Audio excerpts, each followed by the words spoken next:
పూరా లోకల్. నమస్తే, welcome to పూరా లోకల్. ప్రస్తుతం మనం గాంధీ భవన్లో కాంగ్రెస్ పార్టీ సీనియర్ నాయకులు మానవత రాయ్తో ఉన్నాము. గుల్జార్ హౌస్ దగ్గర ఫైర్ యాక్సిడెంట్ అయింది. ప్రభుత్వం పూర్తిగా వైఫల్యం చెందింది. ముందుగానే ఫైర్ ఇంజన్లు వస్తే, ముందుగానే ప్రభుత్వం స్పందిస్తే 17 మంది చనిపోయేవారు కాదు, కొంచెం మరణాల సంఖ్య తక్కువ ఉండేదని ప్రతిపక్షాలు విమర్శిస్తున్నాయి. ఇప్పుడు అనుకోని దుర్ఘటనలు, ప్రమాదాల ఘటనలో కూడా ప్రభుత్వాన్ని బాధ్యుల్ని చేయటం అనేది ఇంతకన్నా పిచ్చితనం ఇంకోటి ఉండదు. అది ఒక ప్రైవేటు భవనంలో జరిగినటువంటి దుర్ఘటన. అది ఏసీ వేలిందా లేకపోతే ఇంకేం జరిగిందా నీకు నిర్ధారణ కాలేదు. దాన్ని ప్రభుత్వానికి రుద్దటం అనేది మంచి పద్ధతి కాదు. కొంచెం వాళ్ళు మరి బీజేపీ ప్రభుత్వం కూడా ఉంది కదా, మరి కేంద్ర ప్రభుత్వం ఏమైనా నిద్రపోయిందా? కాబట్టి ఇది ప్రభుత్వాల వైఫల్యం కాదు, ఇది అక్కడ ఉన్నటువంటి యాజమాన్యం నిర్వహణ వైఫల్యం కింద చూడ. అయినా ప్రభుత్వం ఆదుకుంది. ప్రభుత్వం, మంత్రులు, డిప్యూటీ సీఎం మా పొన్నం ప్రభాకర్, బీసీసీ హైదరాబాద్ ఇన్ఛార్జు, కాంగ్రెస్ యంత్రాంగం, రాజ్యసభ సభ్యులు అందరూ అక్కడే ఉండ్రి. అనిల్ కుమార్ యాదవ్ చెప్పుకుండా పోతే కాంగ్రెస్ నాయకత్వం మొత్తం కూడా ఫిరోజ్ ఖాన్ దగ్గర నుంచి, హెబ్బీర్ అలీ దగ్గర నుంచి అక్కడ ఉండి సహాయక చర్యలు చేపట్టారు. మరి ఇప్పుడు వాహనాలు ఆలస్యంగా వచ్చినాయి అంటే, అంబులెన్సులు కానీ ఏంటంటే మరి ట్రాఫిక్ ఉంటుంది, అన్ని రకాలు ఉంటాయి. అయినా కానీ వాళ్ళ అంతరాలు దాటుకొని వచ్చి సేవ చేశారంటే దాన్ని ప్రజల కోసం చేశారా లేకుంటే వాళ్ళ సొంత కోసం చేసుకున్నారా? ఏమన్నా ప్రభుత్వం ఉన్నదే ప్రజల కోసం. ఇట్లాంటి దుర్ఘటనలు ఉన్నప్పుడు వేగంగా స్పందిస్తారు. స్పందించబట్టే వచ్చారు. దాన్ని ప్రభుత్వానికి అంటగట్టడం అనేది మంచిది కాదు. ఇది ఆరోగ్యకరమైన రాజకీయాలు కాదు. అట్లాంటి మరి కేంద్ర ప్రభుత్వం మరి హెలికాప్టర్లు తెప్పియాల్సింది, ఎందుకు తెప్పిలేదు? కిషన్ రెడ్డి అంత దమ్ము సత్తా ఉంటే హెలికాప్టర్లు తెప్పియాల్సింది. మరి హెలికాప్టర్లు అక్కడ బిల్డింగ్ మీద దింపి అక్కడ నుంచి అక్కడ ఉస్మానియా చేర్చాల్సింది. ఇవన్నీ పనికిమాలిన ముచ్చట్లు. ఇట్లాంటి సమయంలో ఎవరైతే బాధితులు ఉండాలో వాళ్ళకి అండగా ఉండాలి మనం. అంతేగాని ఈ ప్రభుత్వం తప్పు, ఆ ప్రభుత్వం తప్పు, రెచ్చగొట్టే విధంగా మాట్లాడటం తప్పు. కాబట్టి ఈ ప్రభుత్వం సమర్థవంతంగా పనిచేసింది. ముఖ్యమంత్రి రేవంత్ రెడ్డి గారు ఎప్పటికప్పుడు అక్కడ ఉన్నటువంటి మంత్రుల్ని వాళ్ళకి ఫోన్లు చేసి మాట్లాడి విషయాలు సేకరించుకొని వాళ్ళకి ఏ సహాయం కావాలో చేశాయి. కనీసం ఇట్లాంటి సంఘటనలు జరిగినప్పుడు కాంగ్రెస్ ప్రభుత్వం 5 లక్షల రూపాయలు వాళ్ళకి పరిహారం ఇచ్చింది. ఇక పరువు పోద్దని వాళ్ళు కూడా ఏదో ప్రకటించారు కేంద్ర ప్రభుత్వం. ఎందుకంటే మరి ఆయన వచ్చి ఒకళ్ళతో పుచ్చుకున్నాడు కదా కిషన్ రెడ్డి. కాబట్టి జాగ్రత్తగా మాట్లాడాలి ఇట్లాంటి ప్రమాదకరమైన సంఘటనలు జరిగినప్పుడు. ఇది ప్రకృతి వైపరీత్యం, ప్రకృతి వల్ల లేకుంటే అక్కడ తెలవకుండా జరిగిన దుర్ఘటన. కాబట్టి ఈ దుర్ఘటన కూడా ఆపాదించడం అనేది ఇంతకన్నా మూర్ఖత్వం ఇంకోటి ఉండదు.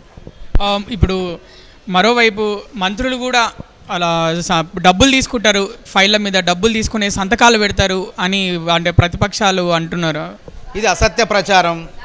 వక్రీకరణ రాష్ట్ర సమితి, బీఆర్ఎస్ భారత రాష్ట్ర సమితి కాస్త వక్రీకరణ రాష్ట్ర సమితిగా మారింది. అంటే వీఆర్ఎస్గా మారిపోయింది. కొండా సురేఖ గారు మాటల్ని వక్రీకరించారు. ఇక్కడ స్పష్టమవుతుంది. ఆమె ఎవరి గురించి మాట్లాడారు?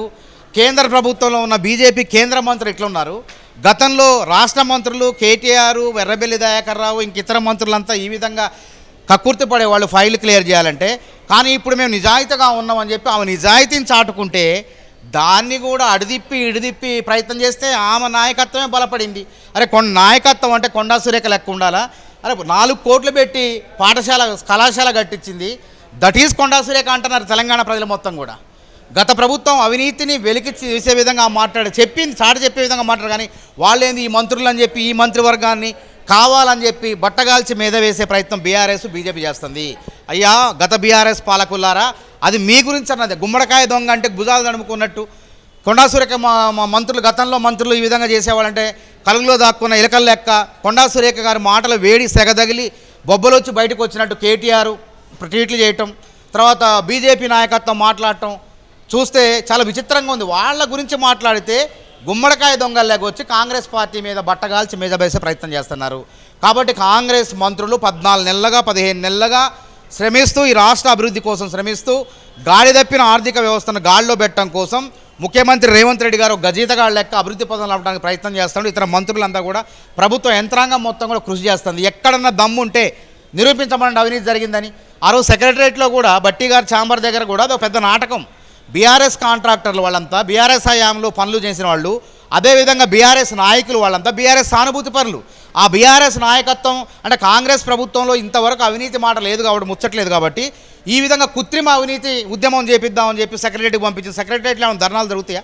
ఎక్కడన్నా ఇంత ఉమ్మడి చరిత్రలో కానీ ఇప్పుడు కానీ సెక్రటరియట్లో నిరసనలు తెలిపిన ఒక ఉద్యమకారులు వేరు. కానీ కాంట్రాక్టర్లే బరి తెగించి ఆ విధంగా ఆర్థిక శాఖ మంత్రి ఛాంబర్ ముందు నిరసనకు దిగారంటే దీనిలో ఎంత పెద్ద కుట్ర ఉందో దీనిక బీఆర్ఎస్ పార్టీ బరాబర్ ఉన్నది, అది ప్రజలు గ్రహించారు. అయినా వాళ్ళ బిల్లులన్నీ కూడా చెల్లింపులు అవుతున్నాయి. సర్పంచులకు 500 కోట్ల బకాయిలు ఉంటే అది గత ప్రభుత్వ బకాయిలైనా ఈ ప్రభుత్వం వాళ్ళందరికీ కూడా బకాయిలు చెల్లిస్తుంది. అదేవిధంగా ఉద్యోగులు కానీ ఇతర కాంట్రాక్టులు కానీ 8,000 కోట్లు ఉన్నాయి, అవి కూడా చెల్లించే కార్యక్రమాలు జరుగుతున్నాయి. క్రమక్రమంగా అంచెలంచెలుగా టోకెన్ల వారీగా బిల్లులు చెల్లిస్తున్నాం. కాబట్టి ఇదంతా కృత్రిమ ఉద్యమాలు, కృత్రిమ మాటలు, ఇవన్నీ వక్రీకరణ. అందుకే ఏమన్నా బీఆర్ఎస్ కాదు, అది వీఆర్ఎస్ అంటే వక్రీకరణ రాష్ట్ర సమితిగా మారిపోయింది. మహిళల్ని మహాలక్ష్ములు చేస్తామని ఉచిత బస్సు పథకం తీసుకొచ్చారు. ఇప్పుడు అలాగే ముఖ్యమంత్రి గారు రీసెంట్గా స్టేట్మెంట్ ఇచ్చారు, మహిళల్ని కోటీశ్వరరాలని చేస్తారని. కానీ అదే మహిళల్ని విదేశీ మహిళల కాళ్ళలు కడిపిస్తున్నారు అదే మహిళలతో అని ప్రతిపక్షాలు అంటున్నాయి. ఇప్పుడు తెలంగాణ సంస్కృతి సాంప్రదాయాలు తెలవని వాళ్ళు ఇట్లా మాట్లాడతారు, తలకమాసిన మాటలు ఇవన్నీ కూడా. అక్కడ స్పష్టంగా వీడియో వీక్షించండి మీరు. ఆ వీడియోలో అక్కడ వాళ్ళు ఎవరు కూడా కాళ్ళు కడగలే, ఒకళ్ళు నీళ్ళు పోసారు, ఒకళ్ళు తుడిచారు. వాళ్ళు పాశ్చాత్య సంస్కృతికి చెందిన సుందరీమణులు, వాళ్ళు అంటే విదేశాలకు సంబంధించిన సుందరీమణులు. మరి మాకు తెలిసిన సాంప్రదాయం మేము తెలంగాణలో ఉన్నాం, తరతరాలుగా ఉంటున్నాం. నాకు తెలిసిన సాంప్రదాయం అయితే మన ఇంటికి ఎవరన్నా అతిథులు వస్తే వాళ్ళ బకెట్ ఇచ్చి చెంబు ఇచ్చి కాళ్ళు కడుక్కోమంటాం. పెద్దవాళ్ళు అయితే కాళ్ళకు నీళ్ళు కూడా పోస్తాం. అదేవిధంగా మహిళలు అయితే ఆడవాళ్ళు అయితే వీళ్ళు ఆడవాళ్లే కదా సుందరీమణులు, వాళ్ళకు కాళ్ళకు పారాణి అంటే పసుపు పూస్తారు. ఆ సాంప్రదాయం అక్కడ జరిగింది. ఒకవేళ ఒక అమ్మాయి అంటే వాళ్ళ విదేశీయులు అందగత్తెలు కాబట్టి వాళ్ళకి చీర కట్టుకోవడం రాదు, మన కట్టుబొట్టు తెలియదు. మన కట్టుబొట్టు లేకపోతే వాళ్ళు రాసుకున్నటువంటి మేకప్ రాలిపోద్దో, లేకుంటే మొత్తం చెడిగిపోద్దో, కట్టుకున్నటువంటి ఓణినో దుస్తులో చెరిగిపోతాయని చెప్పి కిందకు వంగలేని పరిస్థితి. మిగతా వాళ్ళు వంగారు కానీ ఇద్దరు వంగలేని పరిస్థితి. కాబట్టి ఆ విధంగా వంగలేని వాళ్ళకి నీళ్ళు పోస్తే దాన్ని కూడా తప్పు బట్టి కోడిగుడ్డు మీద ఈకలు బీకటం అంటారు దీన్ని, దాన్ని కూడా తప్పు బట్టే. కాబట్టి ఇందులో తప్పు లేదు, కానీ తప్పులు వెతికే ప్రయత్నం చేస్తున్నారు. అది తప్ప ఫార్ములా 1 రేసులో అక్రమంగా 55 కోట్లు కేంద్ర ప్రభుత్వానికి రిజర్వ్ బ్యాంకుకి తెలవకుండా క్యాబినెట్ అనుమతి లేకుండా 55 కోట్లు తరలిస్తే తప్పు. ఇది సాంప్రదాయం, తెలంగాణ సాంప్రదాయం. అతిథి దేవోభవ అంటాం మనం. అతిథులంటే మనం ఇప్పటికి ఉంది గ్రామీణ ప్రాంతాల్లో, ఇప్పటికి మన ఇంటికి ఎవరైనా పెద్దవాళ్ళు వస్తే కాళ్ళు కడుక్కోమని చెంబుతో నీళ్ళు ఇస్తాం. పెద్దవాళ్ళు అయితే కాళ్ళు కడుగుతారు, కాళ్ళు కడగడం పారాన్ని పెడతారు ఆడవాళ్ళకి. దీన్ని కూడా సెంటిమెంట్ రాజేసి ఆత్మగౌరవం, అసలు తెలంగాణ ఆత్మగౌరవాన్ని తాకట్టు పెట్టింది మీరు, మీ బీఆర్ఎస్ పార్టీ. తెలంగాణ అసలు ఉద్యమ పార్టీనే లేకుండా చేసింది మీరు. తెలంగాణ అనే పదం లేకుండా మీ అధికార కక్కుర్తి బుద్ధితో బీఆర్ఎస్ అని పెట్టారు, టీఆర్ఎస్ అని తీసేసి.